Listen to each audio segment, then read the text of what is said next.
तर इथे बघू शकता एक मी मोठी वाटी घेतलेली आहे आणि त्यामध्ये एक बटाटा आणि अर्ध गाजर घेतलेलं आहे।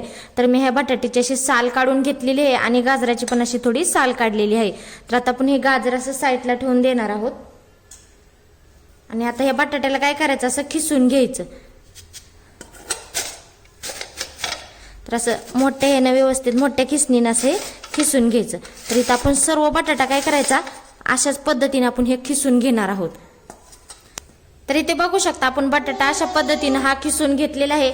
आता इथे गाजर आहे ना, हे गाजर पण अशाच पद्धतीने खिसून घ्यायचं। तर इथं सहसा मोठ्याच खिसणीचा वापर करायचा, बारीक खिसणीचा वापर करायचा नाही। तर हे गाजर पण आपण अशाच पद्धतीने आता हे खिसून घेणार आहोत। तर इथे बघू शकता आपण गाजर पण अशाच पद्धतीने हे खिसून घेतलेलं आहे आणि बटाटा पण व्यवस्थित असा खिसून झालेला आहे। तर हाताच्या साहाय्याने हे काय करायचं दोन्ही मिक्स करून घ्यायचं। तर हे छान असं मिक्स करायचं। तुमच्याकडे आणखी ह्याच्यामध्ये गाजर असलं ना तरी पण टाकू शकता। तर आता हे काय करायचं थोडंसं ह्याच्यामध्ये मीठ टाकायचं।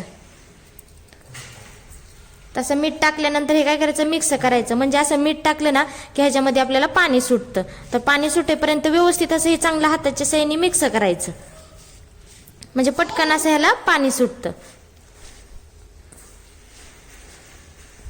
तर आज आपण खूप छान असा एक कच्चा बटाटा आणि गाजरापासून चटपटीत असा नाश्ता बनवणार आहोत। खूप सोप्या पद्धतीचा होणार आहे, खायला पण एकदम मस्त लागणार आहे आणि कमी साहित्यामध्ये आणि कमी वेळेत बनणार आहे।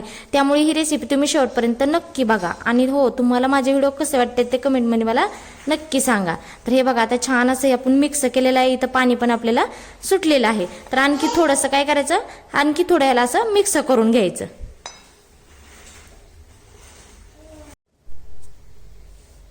तर इथे बघू शकता आपलं इथं 10 मिनिटं आपण असंच भिजत ठेवलं होतं मीठ टाकल्यानंतर। आता इथं 10 मिनिटं झालेलं आहे आणि पाणी पण छान असं सुटलेलं आहे। तर आता ह्याला काय करायचं 2-3 पाण्याने स्वच्छ असं ह्याला धुवून घ्यायचं बटाटा आणि गाजराला चांगलं असं। तर इथे बघू शकता मी काय केलं 2-3 पाण्याने स्वच्छ असं बटाटा आणि गाजर धुवून घेतलं आणि धुवून घेतल्यानंतर ह्याला असं पिळून घेतलं। तर हे बघा ह्याच्यामधलं सगळं पाणी असं मी ह्याच्यातलं काढलेलं आहे आणि एका डिशमध्ये असं घेतलेलं आहे। तर ह्याला काय करायचं आपलं चाकूच्या साहाय्याने काय करायचं असं बारीक करून घ्यायचं। तर हे बघा अशा पद्धतीने हे चिरून घ्यायचं, ते आपोआप असं बारीक होतं। तर सर्व बटाटा आणि गाजर अशाच पद्धतीने आपण बारीक करून घेणार आहोत। तर इथं बघा मी छान असं बारीक चिरून घेतलेलं आहे आणि ह्या भांड्यामध्ये असं ठेवलेलं आहे। आता ह्याच्यामध्ये आपण इथं बारीक चिरलेली कांद्याची पात घेतलेली आहे, ती पण ह्याच्यामध्ये आपण टाकून घेणार आहोत।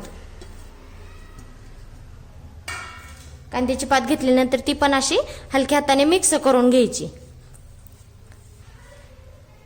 आता त्यामध्ये इथं मी काळी मिरी घेतलेली आहे, त्याची टेचून घेतलेली आहे, ती पण ह्याच्यामध्ये टाकून घ्यायची।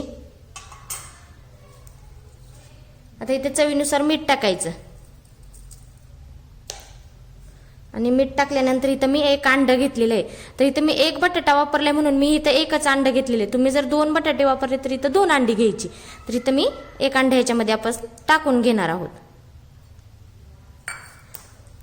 आणि इथं मी तांदळाचं पीठ घेतलेलं आहे। तर इथं मी तांदळाचं पीठ 3 चमचे टाकून घेणार आहे।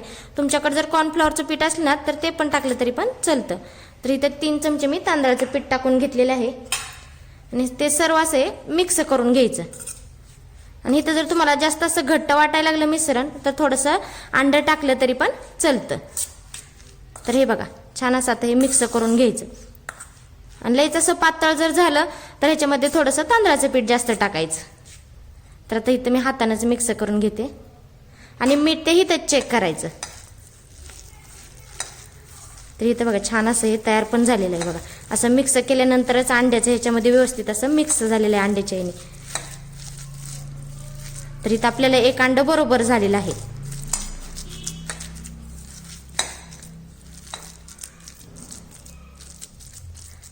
तर इथं बघा छान असं आपलं हे मिश्रण तयार झालेलं आहे।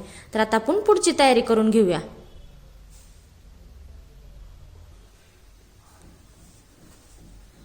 तर इथे गॅसवरती एक कढई ठेवलेली आहे, त्यामध्ये मी तेल टाकलेलं आहे। तेल चांगलं असं गरम करून घ्यायचं। आता इथं आपलं तेल गरम झालेलं आहे चांगलं। आता गॅस इथं आपण मध्यम ठेवलेला आहे। तर जे आपण मिश्रण तयार करून घेतलं होतं ना ते असं गोल गोल करून ह्याच्यामध्ये सोडून घ्यायचं। तर व्यवस्थित असं हे सर्व सोडून घ्यायचं।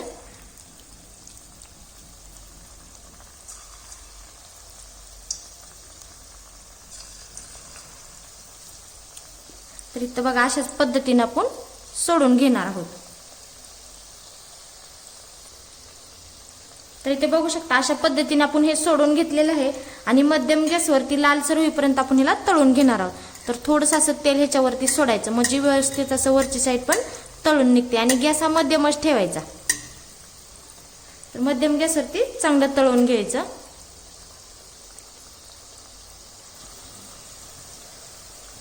तर इथे बघू शकता दोन्ही साईडनी छान असं लालसर होईपर्यंत मी तळून घेतलेलं आहे. तर आता हे काढून घेणार आहोत आणि छान असं तळलेलं पण आहे. तर आता आपण हे काढणार आहोत.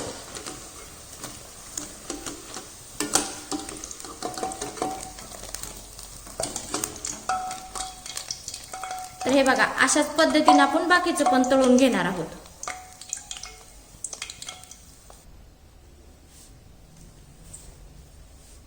तर इथे बघू शकता मस्त आपला कच्चा बटाटा आणि गाजरापासून नाश्ता तयार झालेला आहे. खायला पण एकदम मस्त लागणार आहे. साध्या आणि सोप्या पद्धतीचा आहे. लहानांपासून मोठ्यांपर्यंत सर्वांना आवडणार आहे आणि हा लहान मुलांच्या डब्याला पण तुम्ही देऊ शकता. तर खूपच छान झालेला आहे, मस्त लागणार आहे. तर इथे मी तुम्हाला तोडून दाखवते. तर बघा किती मस्त असा हा नाश्ता तयार झालेला आहे. तर हा तुम्हाला माझा नाश्ता कसा वाटतो तो कमेंटमध्ये मला नक्की सांगा. चला तर मग भेटूया पुढच्या रेसिपीमध्ये. तोपर्यंत धन्यवाद.